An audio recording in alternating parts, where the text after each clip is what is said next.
U.S. Secretary of Defense Robert Gates sat down for an interview with Al Jazeera on Friday. He said that no final decision has been made on an increase in American troops for Afghanistan. Gates said that decision will depend on how the U.S. commander in Afghanistan, General Stanley McChrystal, proposes to implement President Barack Obama's strategy for the war. I've had a number of reservations about significant additional U.S. troops. One of those is, as we were just talking, about whether our forces come to be seen by the Afghans at some point as occupiers rather than as partners.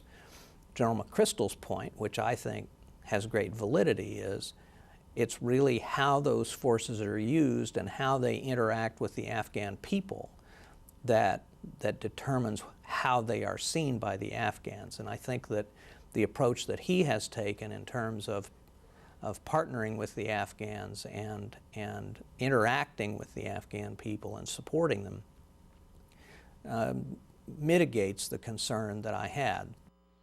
And you can see more of that comprehensive interview with the U.S. Secretary of Defense, Robert Gates, on Talk to Al Jazeera. That's coming up this Monday at 01:30 GMT. Well, to discuss the future presence of U.S. troops in Afghanistan in somewhat greater detail, we turn now here in Washington to Abe Greenwald, a policy advisor for the conservative think tank Foreign Policy Initiative. He supports a U.S. troop buildup. And from Austin, Texas, we're joined by Derrick Crowe, a blogger for the liberal Brave New Foundation, who supports troop withdrawal. Mr. Crowe, let's start with you. President Obama says Sure. Vital U.S. national security interests are at stake in Afghanistan. Why do you think he's wrong? Well, I don't think he's wrong necessarily that there are national security interests at stake. What I disagree with is the idea that more troops in Afghanistan serve our pursuit of those interests. If you look at the result of the last several years of troop increases, we've increased troops every year since 2002. And what that has brought us is mass civilian casualties, deep economic costs, and undermined U.S. security. And I don't think that adding more troops on after we've seen those results will serve our national interests at all. Abe Greenwald, there have been suggestions the U.S. could keep al-Qaeda under control simply by using drones and surveillance and special operation teams. Isn't that somewhat preferable to having thousands of U.S. troops bogged down there for years? Indeed, it is preferable. It's unfortunately not doable. We've tried that in the past. We've tried the offshore approach. We've tried the special ops approach. There seems to be very little we can do effectively other than tough it out with a serious counterinsurgency program. But what makes you think that that's going to do the job, that that's going to be effective, when the evidence of it's really centuries of history in Afghanistan points towards the opposite conclusion? There's comparisons to the Soviets, to the British, are really sort of overwrought. Afghanistan, rather, as the graveyard of empires, that claim is not countered quite often enough with the reminder that America, in its present form, is not an empire. It's the most benign global power history's ever seen, and we are there protecting ordinary Afghans from extraordinary threats. Well, it's a question, Well, I suppose, let me jump in here for a second. They believe that. Yes, go ahead, Mr. Crowe. Sorry. I was just going to say, we don't have to go so far back to look for a measure for the policy. Back in March, the president gave an interview to CBS News where he told Bob Schieffer that we had properly resourced this strategy now.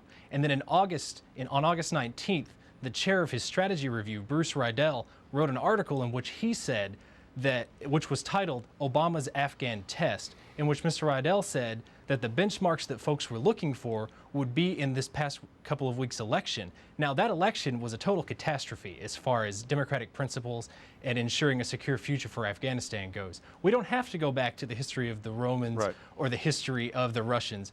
We can measure this by the president's own measure and see that it's been a failure. In other words, you agree with me. The present policy is a failure.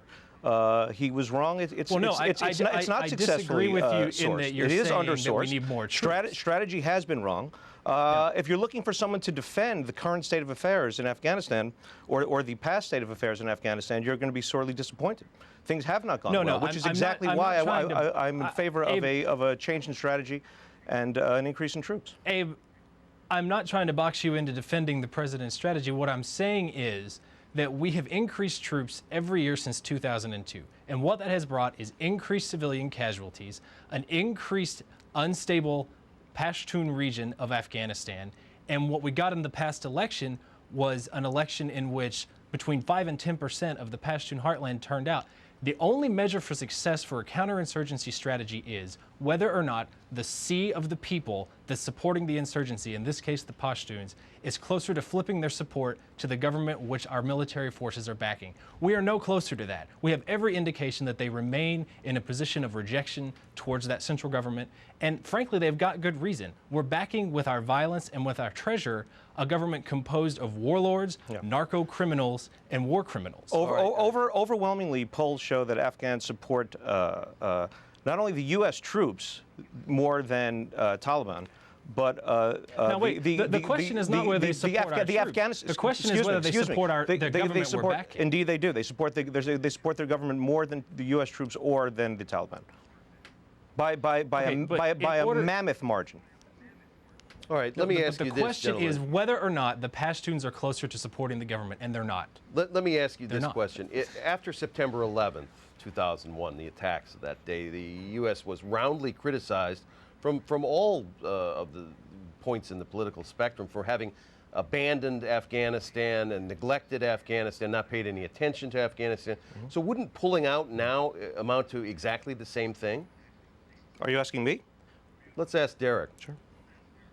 Well, I would say there's a range between increasing troops in Afghanistan and fighting a full-out counterinsurgency campaign that could last, advisors to the president have said up to 10 years from now, and every single American resource departing the region, so long, see you later.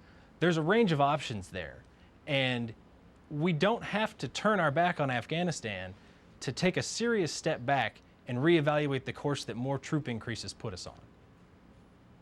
Okay. Abe Greenwald, don't you think that this has to have a strong component of political reconciliation or political work in Afghanistan if the various factions are going to be reconciled? Sure. There's no two ways about it. Just as Iraq also needed a strong political reconciliation.